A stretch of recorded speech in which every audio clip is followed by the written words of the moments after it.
Good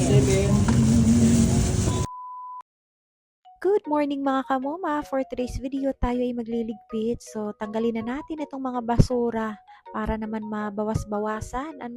Dahil nga itong cabinet na ito, ibibigay ko na ito sa mga anak kong apat ang paa. Etong mga stante na walang cover mga kamoma, so ibibigay ko yan sa kanila. And then while yung ibang mga books na ginagamit pa, yun po yung ilalagay ko dyan sa cabinet. So, para maayos naman So habang nga naglilinis ako, etong mga anak kong apat ang paa ay sobrang busy din sila mga kamoma. Alam mo yung parang gusto siguro nila akong tulungan kaso hindi nila maintindihan.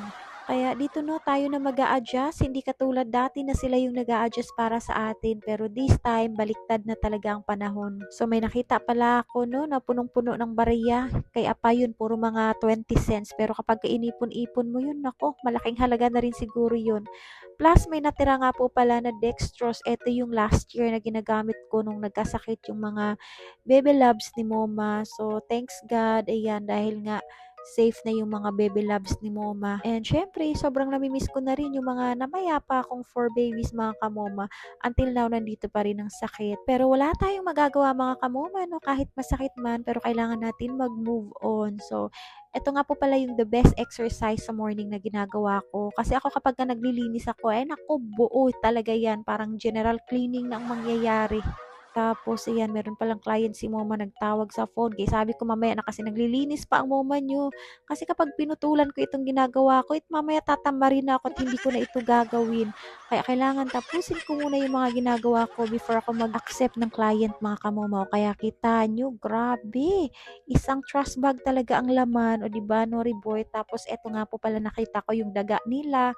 Then, binigay ko kay Kuya Nori kaso ayaw tanggapin kasi hindi naman daw real. Kaya ito, inilipat ko na kay Gomdori kasi magkasing kulay sila. At ayan na nga po ang resulta mga kamoma. So medyo malinis na talaga siya tingnan.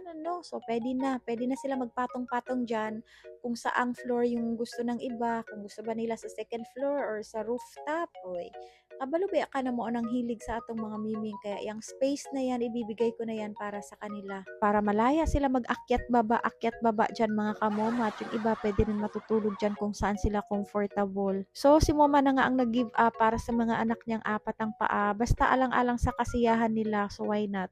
And eto nga po pala, bumili ako ng isda sa palengke or sa talipapa pala mga kamoma. So, dito ako bumili kasi medyo mura talaga dito and affordable. So, sinubukan ko itong pandawan na isda. Masarap daw ito pang prito pero siguro gagawin ko itong escabeche. And bumili rin ako ng isda ng mga miming. Napaka-fresh pa ng isda mga kamoma. Tapos, mura lang din ang kilo niyan mga kamoma, 120 pesos. Pero presko kaayo ba no? Mao nang nindot lang jud diri sa among lugar ba kay presko kay mga isda o niya affordable price. Pero nung last 2 days ago yata tumaas yung presyo ng isda.